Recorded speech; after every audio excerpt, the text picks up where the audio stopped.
Bonsoir tout le monde, bienvenue sur la 3, bienvenue sur le plateau de la grande team. Nous voici de retour après un week-end bien chargé, hein.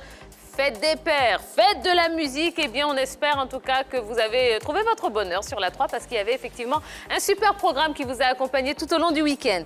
Alors nouvelle semaine et toujours une belle actualité sportive qu'on vous propose tous les soirs de la semaine de 20h30 à 22h avec une équipe sympa, une équipe très en forme, une équipe qui a fait la fête aussi ce week-end, n'est-ce pas Roger Stéphane?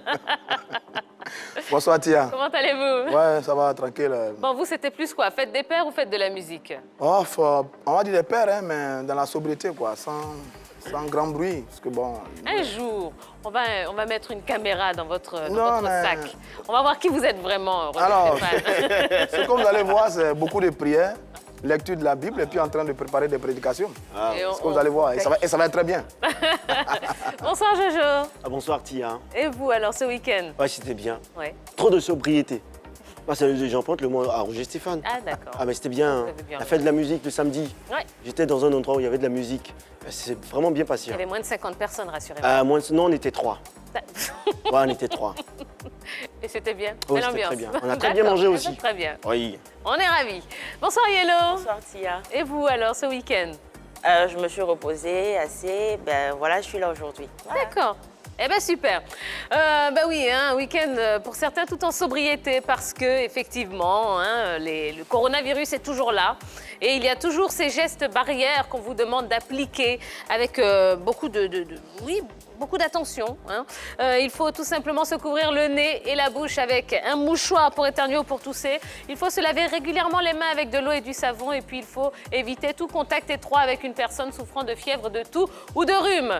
Si vous avez quelques symptômes de fièvre, de toux ou des difficultés respiratoires, eh bien rendez-vous tout simplement dans le centre de santé le plus proche de chez vous. Et pour avoir un peu plus d'informations, le numéro 119 est à votre disposition. Et bien voilà, ça y est, on est tous prêts, bien reposés, bien en forme. C'est parti pour la grande... Et notre invité de ce soir est un grand, mais alors non, un très grand champion. Voilà, oui. Athlète ivoirien de haut niveau en sport paralympique, il est spécialiste de powerlifting dans la catégorie des moins de 54 kilos. Et il est également basketteur en fauteuil roulant. Il a participé à 4 Jeux paralympiques. C'était à Athènes en 2004, à Pékin en 2008, Londres en 2012 et puis Rio en 2016. Et plusieurs compétitions internationales également à son actif. Fan de foot, son rêve était plutôt de taper dans le ballon rond, mais Dieu en a décidé autrement, mesdames et messieurs. Recevons sur le plateau de la grande team le champion, le super champion, Alidou Diamoutene. Ah bravo, j'ai envie d'applaudir. Ah oui. Ah, vous êtes champignon. Champignon, c'est quoi? C'est la plante? Bon, ok, j'ai rien dit. Champion, pas champignon. Ah ben champignon. Bon, au quartier on dit champignon. C'est pareil. Il n'y a pas beaucoup de champignons là-bas. Et je vois qu'il n'y a pas de chiffon dedans. Alidou, bonsoir. Bonsoir, Comment allez-vous? Tia, ça va, par la grâce de Dieu, ça va. Bon, on est content de vous recevoir. Merci. Alors, j'ai l'habitude de commencer en parlant directement de sport, mais avec vous, je vais faire différemment. J'aimerais savoir, quel est votre niveau d'études, Alidou? J'ai un master en anglais, voilà, spécialité linguistique. J'ai un diplôme aussi en résolution et gestion de conflits. Voilà. Donc, ce sont des muscles. Ah, je vous en ai embouché un coin, là. Ah oui, Roger Stéphane. Ah ben ouais. En plus des muscles et un cerveau. Mais magnifique. En plus d'être un grand champion, parce qu'il avait Koneuma, l'autre athlète paralympique. Oui.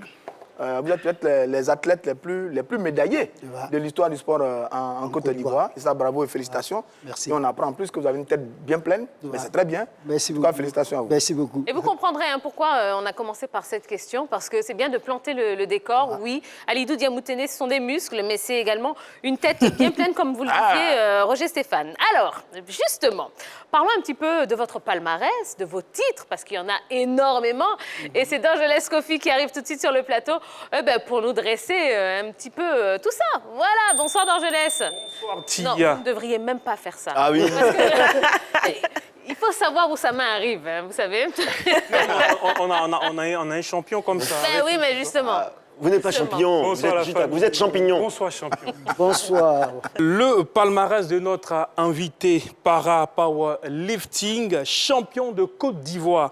Moins de 48 kilos, moins de 52 kilos et moins de 54 kilos.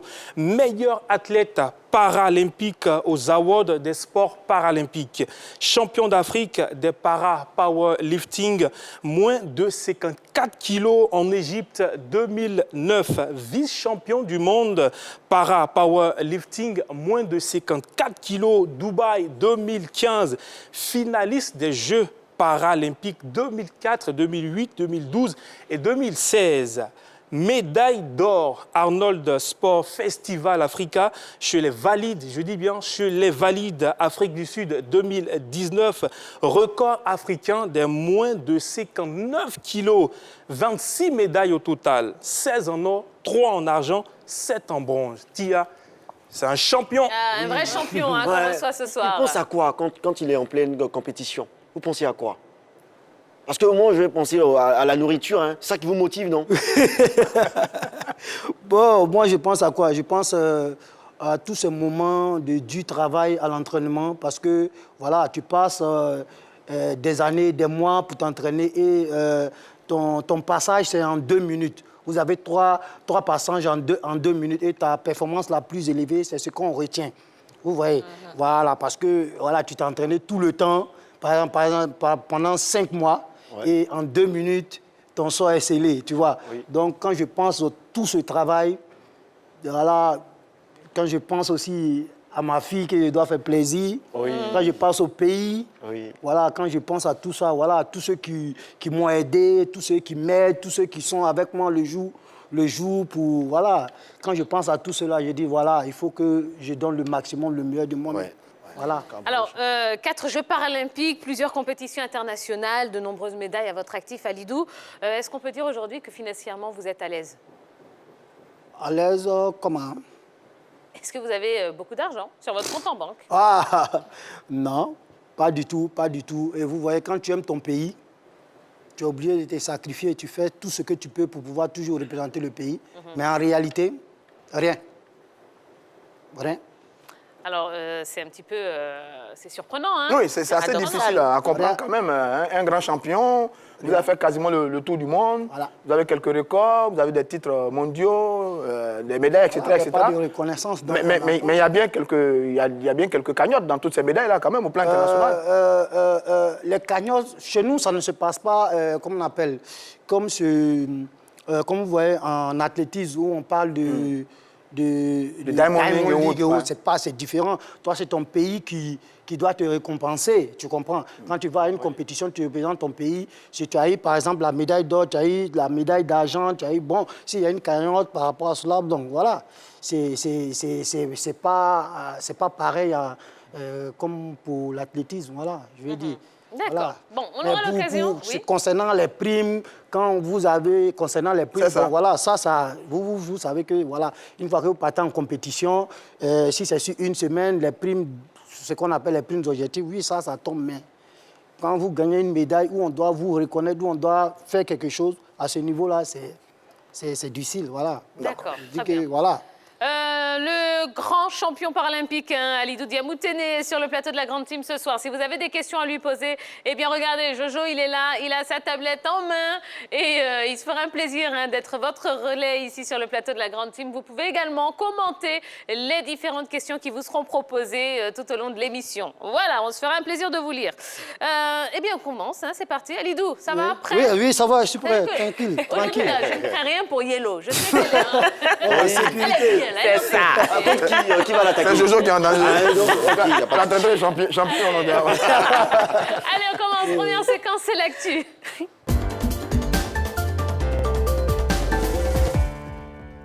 Alors, Roger Stéphane, on parle du stade d'Ebempe. Oui, le stade d'Ebempe, le nouveau joyau ivoirien. À quoi ressemble-t-il? Est-il prêt? On parle de plus en plus de son inauguration. Le ministère des Sports met les petits plats dans les grands en vue de la cérémonie d'inauguration du stade Ebempe. Jeudi dernier, le comité d'organisation provisoire de l'événement a déterminé l'emplacement de la plaque de dévoilement. Composée de hauts responsables du ministère des Sports, Ce comité provisoire a également passé au peigne fin les ascenseurs, les loges, les salles de presse d'antidopage, les tribunes et la pelouse. Selon les canaux de communication de l'Office national des sports, 200 à 300 personnes seront attendues pour l'ouverture officielle des portes du premier stade achevé en vue de l'organisation de la CAN 2023 en Côte d'Ivoire. Prévu pour abriter la cérémonie et le match d'ouverture puis la finale de la 34e Coupe d'Afrique des Nations, le stade BMP dispose de 60 000 places assises établies sur une superficie de 20 hectares pour un coût global estimé à 67,5 milliards de francs CFA. Au-delà du stade BMP, ceux de Yamoussoukro, de Bouaké, de San Pedro, de Korogo, en plus du stade Félix Houphouët-Boigny d'Abidjan, sont en chantier. Malgré l'impact du coronavirus, le ministre des Sports a assuré que les œuvres seraient livrées dans les délais prescrits par la CAF. Bon, alors, qu'est-ce que vous pensez de cette future inauguration du stade des BMP? Yellow? C'est un très beau stade pour ce qu'on a vu sur les images. Et véritablement, nous, les Ivoiriens, on s'inquiétait. On se disait, est-ce que la Côte d'Ivoire allait être prête à pouvoir livrer ce stade-là dans les temps? Est-ce qu'on serait prêt par rapport à la crise du coronavirus qui avait pratiquement stoppé tous les travaux par rapport au Félicia, par rapport aux autres stades de l'intérieur, par rapport à BMP? Et là, nous sommes agréablement surpris de voir que tout est terminé au stade des BMP. Et puis, il est beau, hein? L'autre, il a de la gueule, hein? Une vraie fierté. Ah oui. Un joyau à la dimension de notre pays. On est vraiment fiers. C'est un beau travail. Peut-être l'un des plus beaux stades du continent en ce moment avec tout ce qui a été fait. Et puis, on prépare bien la CAN 2023. Ça va être la deuxième organisation au plan local, après la CAN de 1984. Donc, notre pays se prépare à accueillir un grand événement qui va être une fête populaire, une fête du peuple, une fête nationale, une fête continentale. Et donc, qui verra la participation de tous les Ivoiriens, qui verra la participation de tous les acteurs du sport en Côte d'Ivoire et qui verra naturellement la participation de l'État avec ce beau cadeau-là. Bravo à nos autorités qui ont investi un peu plus de 60 milliards de francs CFA dans la réalisation de l'œuvre. C'est tout simplement magnifique et tout simplement bravo. Bravo aux autorités. Bravo, hein. Moi, il y a mon cousin qui a fait aide-maçon là-bas. Alors, Alidou Diamoutene, quand on sait que... quand on ne sait pas, justement, quand les compétitions doivent reprendre, on parle quand même d'inauguration du stade des BMP. Vous comprenez ça? Parce qu'on n'a aucune visibilité aujourd'hui avec tout ce qui se passe avec le coronavirus. On n'a aucune visibilité, mais il faut toujours garder espoir et puis voir les choses autrement. Bon, si... c'est vrai qu'il y a cette pandémie, là qui bloque beaucoup de choses et les choses sont, comment on appelle, les choses vont lentement. Vont lentement, mais on a des objectifs aussi à atteindre, on a un programme, donc on est obligé de s'y atteler, quoi. Voilà, en pensant positivement que ça va, cette crise va prendre fin, que les choses iront comme avant, quoi. Voilà, voilà, donc il faut ça. Effectivement, moi, je pense qu'il faudrait être prévoyant parce que quand on ne sait pas quand est-ce que les compétitions reprennent, il faut être prévoyant parce que les compétitions peuvent reprendre d'un moment à un autre. Ce n'est pas quand les compétitions reprendront qu'il faudra faire l'inauguration parce qu'il y a la 4e journée des éliminatoires par rapport à la CAN qu'on devrait jouer normalement au Félicia, mais suite aux travaux de rénovation, ils seront joués à BMP. Donc, il faudrait bien évidemment être prévoyant pour pouvoir inaugurer le stade et attendre que les matchs puissent se jouer. Yellow a parfaitement raison, mais moi je parle de la capacité du stade à accueillir et puis le terrain aussi, la superficie du terrain. C'est vraiment grand, hein, ce stade-là. Est-ce que les gens vont pas se fatiguer là-dessus? Ce sont les mêmes dimensions. Non, ce sont les mêmes dimensions. Non, mais moi j'ai vu de près, je suis arrivé sur le terrain. C'est un grand terrain, moi j'étais effrayé. Hein. C'est vraiment trop beau. Et puis après, est-ce que les athlètes aussi vont pas pour faire le tout là? C'est vraiment difficile. Voilà. Combien de mètres? 100 mètres, 200 mètres, voilà, ici. Mais c'est pas de l'athlétisme. Non, mais après, il y a... Bon, 100 mètres, que ce soit à BMP ou 100 mètres ailleurs, oui, c'est la même chose. J'ai remarqué sur ce plateau, on ne me croit jamais. Ok, c'est moi qui ai vu, j'étais sur les lieux. En fait, on essaie de comprendre, mais il y a souvent du vrai aussi dedans, parce que c'est quand même un stade de 60 000 places. Oui. C'est nouveau en Côte d'Ivoire. Le stade Félix Houphouët-Boigny, il tourne autour un peu plus de 30 000 places. Là, on va passer à 60 000 places.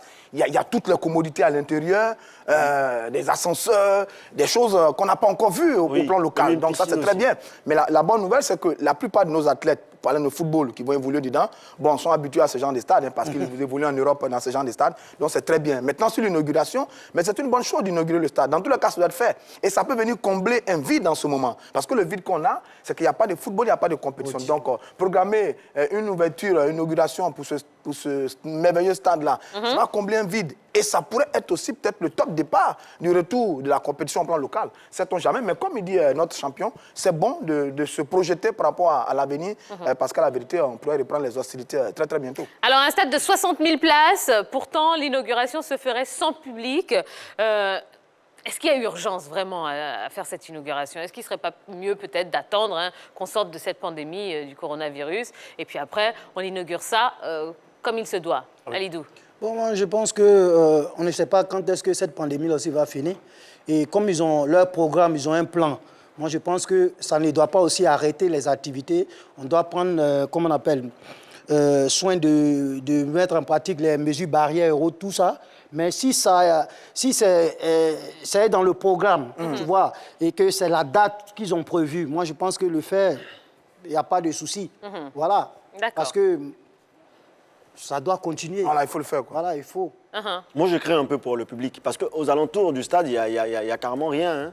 Il n'y a pas d'installation, il n'y a pas de restaurant, il n'y a pas encore d'hôtel. Donc, si on draine le public vers là-bas, et puis c'est mieux d'inaugurer ce stade avec seulement les joueurs ou bien avec seulement les présidents de club. Sinon, après, ça sera vraiment difficile pour le transport, pour la restauration des joueurs, pour les dortoirs, parce qu'il y a des gens qui vont venir de Korogo, tout ça. Donc, il faut prévoir tout ça. Pour l'instant, il n'y a rien, j'ai rien vu, j'étais sur le terrain. Et puis, moi, je vous relate ce que j'ai vu. Si vous me croyez, moi, ne me croyez pas. Très, très bien. Allez, voilà ce qu'on pouvait vous dire, oui, concernant ce stade d'Ebimpe, qu'on attend avec beaucoup d'impatience. Il est beau, et puis, voilà, il nous rend fiers. Voilà, on est fiers d'avoir un beau stade comme